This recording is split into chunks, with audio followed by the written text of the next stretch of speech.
नमस्कार। आज हम कक्षा 8 का विज्ञान सामाजिक विज्ञान का तीसरा मॉडल पेपर देखेंगे जो आपके होने वाले एग्ज़ाम में बहुत इंपॉर्टेंट रहने वाला है। तो चलते हैं पेपर की तरफ। ये पेपर 2.5 घंटे का रहेगा और 80 नंबर का रहेगा। आप इस पेपर को शुरू से लेकर अंत तक जरूर देखें ताकि आपके एग्ज़ाम में अच्छे से अच्छे अंक प्राप्त हो सके और क्वेश्चन आपके समझ में आए कि किस टाइप के क्वेश्चन आएंगे। तो चलते हैं पेपर की तरफ। वस्तुनिष्ठ प्रश्न 1 से लगाकर 8 तक। नीचे दिए गए प्रश्नों में से सही विकल्प चुनें। राजस्थान के राजपूत राजाओं ने मराठों की बढ़ती शक्ति को रोकने के लिए हुडा भीलवाड़ा में एक सम्मेलन बुलाया। कब बुलाया था? तो इसका सही आंसर हो जाएगा 17 जुलाई 1734 को। भारत का अंतिम वायसराय था कौन था? तो इसका हो जाएगा सही आंसर हो जाएगा लॉर्ड माउंटबेटन। तो आपको ये ऑप्शन भरना है, ठीक है। नेक्स्ट क्वेश्चन, संथालों ने बगावत की थी कब? 1855 में की थी। निम्न में से कौन सा काम न्यायपालिका का नहीं है? कानून का निर्माण करना। तो इसका सही आंसर हो जाएगा कानून निर्माण। जनता द्वारा चुने गए लोकसभा के प्रतिनिधि को कहा जाता है सांसद। निम्न में प्राकृतिक संसाधन का उदाहरण है मृदा और खनिज। संसाधनों के संबंध में साहित्य कथन है। संसाधन उपयोगी होते हैं, संसाधन मूल्यवान होते हैं, संसाधन आवश्यकता को संतुष्ट करते हैं, उपयुक्त सभी। तो उपयुक्त सभी हो जाएगा। नेक्स्ट क्वेश्चन, राजस्थान के किस भौगोलिक क्षेत्र में जनसंख्या घनत्व सबसे कम पाया जाता है? मत्स्य प्रदेश में। निम्नलिखित को सम्मिलित कीजिए, ठीक है। तो ये फरमान एक शाही आदेश है। इसी प्रकार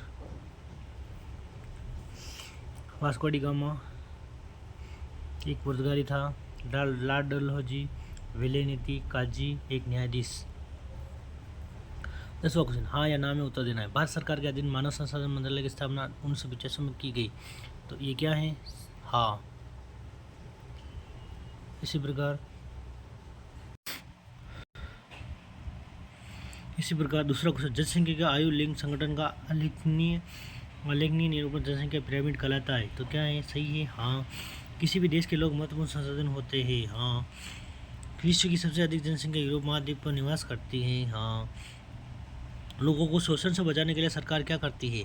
बाजार में हर जगह लोगों को शोषण की संभावना बनी रहती है, चाहे वे मजदूर हो, उपभोक्ता हो, उत्पादक हो। लोगों को इस तरह के शोषण से बचाने के लिए सरकार कुछ कानून बनाती है। कानून के जरिए ये कोशिश की जाती है बाजार में अनुचित तौर तरीकों पर अंकुश लगाया जा सके। 12वां क्वेश्चन, स्वीप कार्यक्रम क्या है? इसके 2 मुख्य उद्देश्य लिखिए, ठीक है। तो मतदाताओं, नागरिकों, निर्वाचकों निर्वाचन प्रक्रिया के बारे में प्रशिक्षित करने, उनकी सहभागिता बढ़ाने हेतु निर्वाचन विभाग द्वारा संचालित बहुमुखी कार्यक्रम को स्वीप कहते हैं। 2 प्रमुख उद्देश्य निम्न हैं: सूचित मतदान और निष्पक्ष व नीतिपरक मतदान, और सूचित मतदान जागरूकता के मतदान, ठीक है।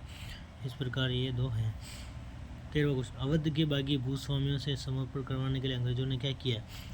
तो अंग्रेजों ने वफादार भूस्वामियों के लिए इनामों की घोषणा की। अंग्रेजों ने घोषणा की कि जो भूस्वामी ब्रिटिश राज के प्रति स्वामी भक्त बने रहेंगे, उन्हें अपनी ज़मीन पर पारंपरिक अधिकार का उपयोग करने की स्वतंत्रता होगी, ठीक है।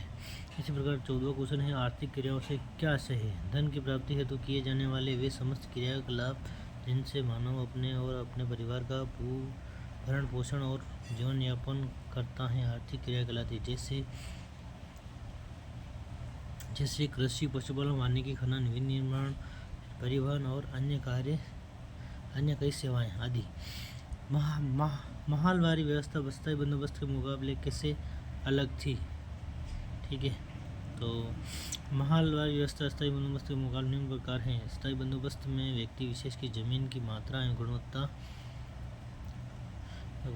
के आधार पर राजस्व का निर्धारण किया जाता था।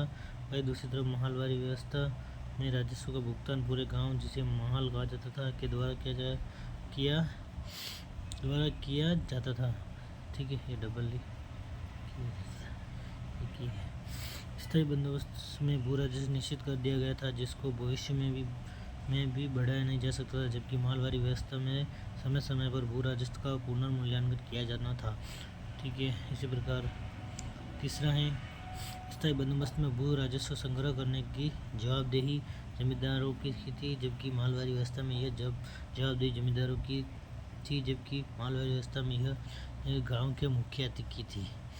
ठीक है, ये तो इसमें भी डबल लिख रखा है, सॉरी एक ही है। ठीक है,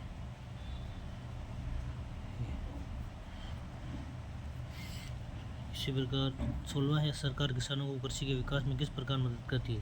सरकार किसानों को कृषि के विकास में कई प्रकार की सहायता करती है। सरकार ने यह व्यवस्था की है कि कृषक चाहे तो सरकारी कृषि अधिकारियों से सलाह कर सकते हैं। सरकार कृषकों के उन्नत बीज, खाद, मशीनें आदि उपलब्ध करवाती हैं। किसानों को रियायती ब्याज दरों पर ऋण उपलब्ध कराया जाता है, जिससे वे कृषि वित्त की आवश्यकताओं को पूरा कर सके। इसके अतिरिक्त अति उत्पादन की स्थिति में सरकार न्यूनतम समर्थन कीमतों पर कृषकों को उत्पादन स्वयं खरीदती है, ताकि उन्हें किसी प्रकार की वित्तीय हानि न हो जाए। हाल के वर्षों में सरकार ने भंडारण की सुविधाओं के विकास के लिए भी अनेक कदम उठाए हैं।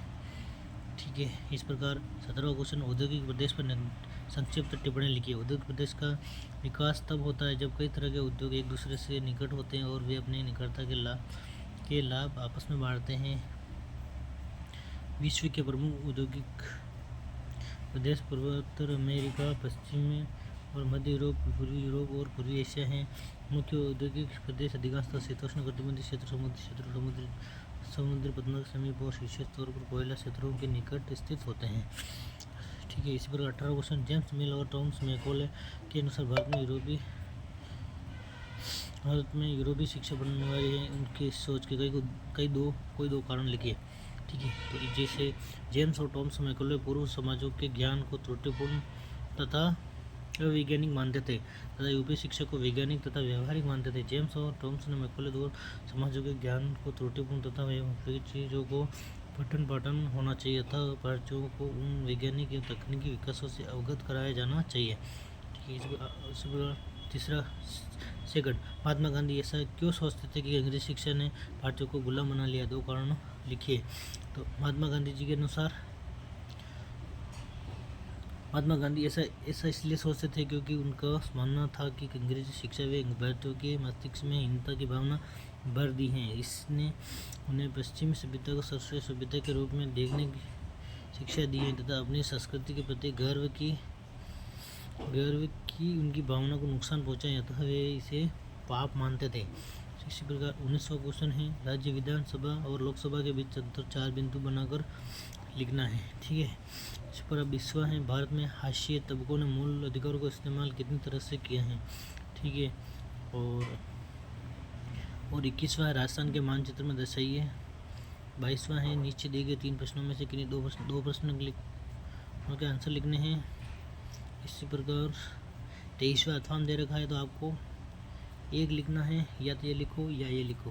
ठीक है, आप चाहे तो दोनों तैयार कर सकते हैं ताकि एग्ज़ाम में कोई भी आ जाए तो आप आसानी से लिख सकते हैं। ठीक है, इसी प्रकार 24वें में भी अथवाम दे रखा है, तो आपको एक ही लिखना है, जबकि 25वें में 3 दे रखा है, तो आपको 2 लिखने हैं।